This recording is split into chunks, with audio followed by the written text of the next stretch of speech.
Police searching for missing 12-year-old. Police have activated a high alert for a missing 12-year-old girl and are requesting public assistance to find her. Jessiana Dancel of Passage Force, Portmore St. Catherine, has been missing since Wednesday, January 1, according to the Jamaica Constabulary Force. The young girl is of dark complexion, slim build, and about 5 feet 6 inches tall. Reports from the Waterford Police are that about 7:30 p.m., she was last seen at home wearing a blue and white long-sleeve dress and a pair of black slippers. She has not been heard from since. Anyone knowing the whereabouts of Jessiana is asked to contact the Waterford Police at 876-236-5609, the 119 police emergency number, or the nearest police station. Mutilated body of man found in Central Village. The mutilated body of a man was found on New Year's Day on a property of a construction company located in Central Village, St. Catherine. The body, which was discovered by a passerby, had multiple chop wounds, including to the head. The discovery was made around 7:45 a.m. and the police was called. The police say a search is on to capture those responsible for the killing. The Central Village Criminal Investigations Branch is probing the matter.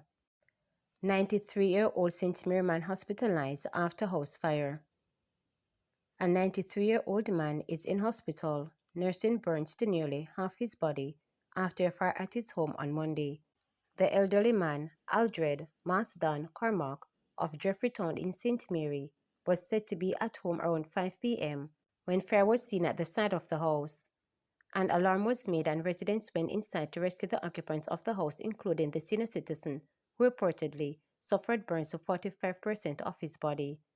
It is alleged that the elderly man's 44-year-old mentally ill daughter was at home at a different section of the 5-bedroom concrete house at the time of the incident. The fire was allegedly started in the daughter's room and quickly spread to other sections of the house. However, investigations by the Jamaica Fire Brigade are yet to determine the cause of the blaze.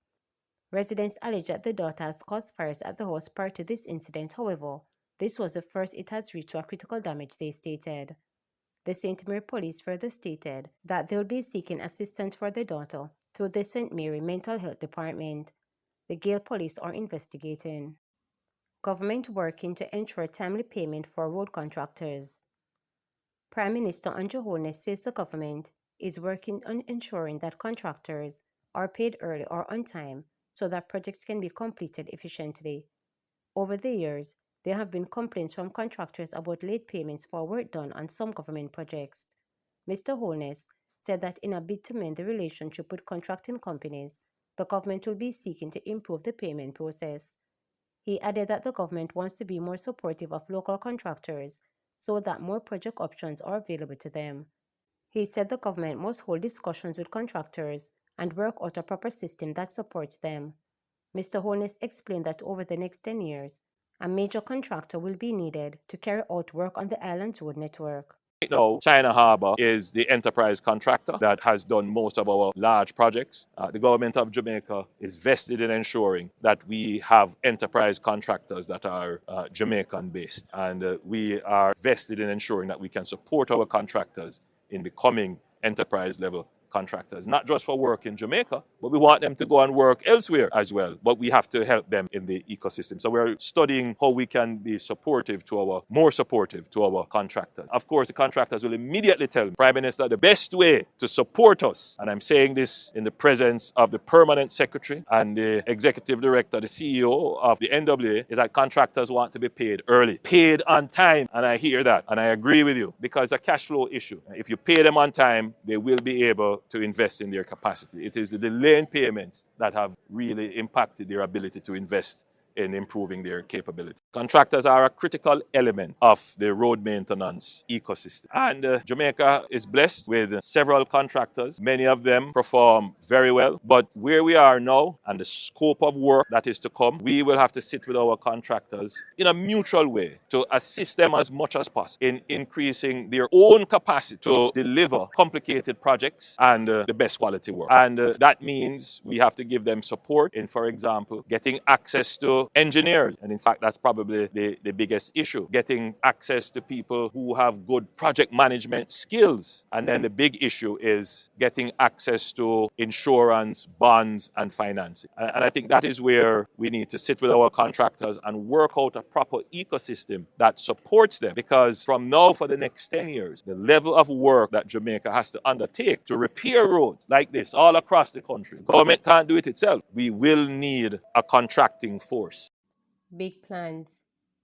At 38, Thomas Sinclair will be among the youngest chief executive officer (CEOs) serving the country's municipal corporations.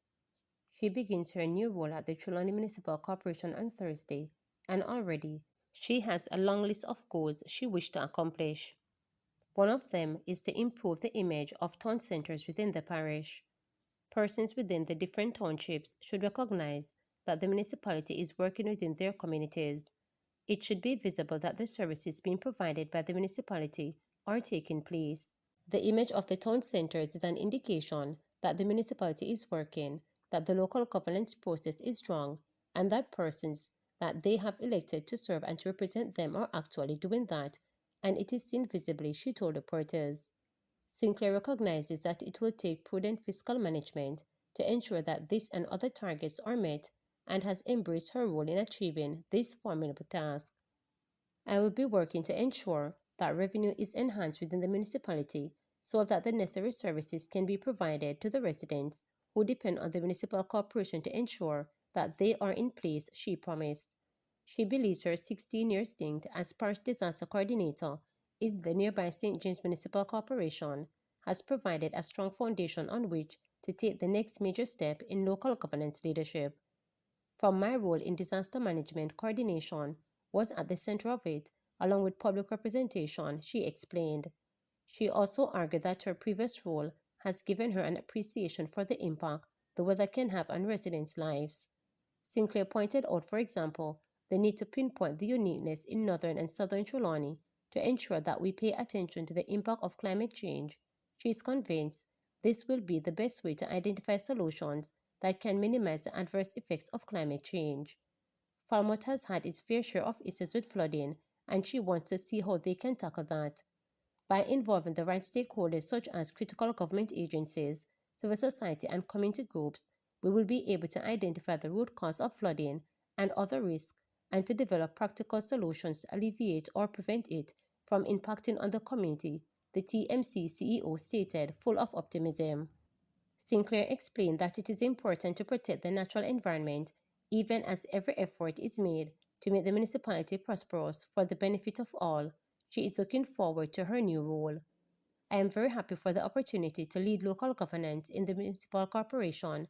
I am happy for the opportunity that it presents in dealing with some long-term issues that the parish has been faced and to work with all the necessary stakeholders to come up with ideal solutions to solve them, she outlined.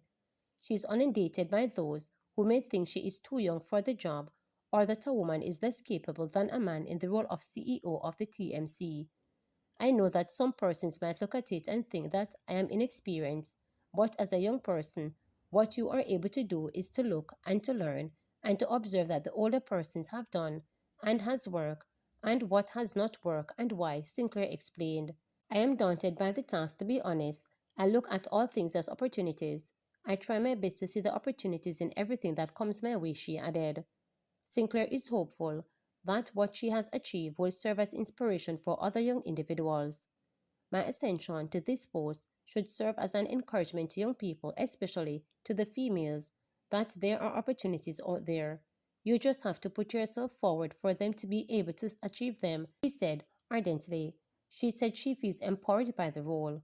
It is definitely an important feeling as a female to be given this opportunity to lead in this manner, simply because women are generally the backbone of the society, and oftentimes we have male leaders, Sinclair stated.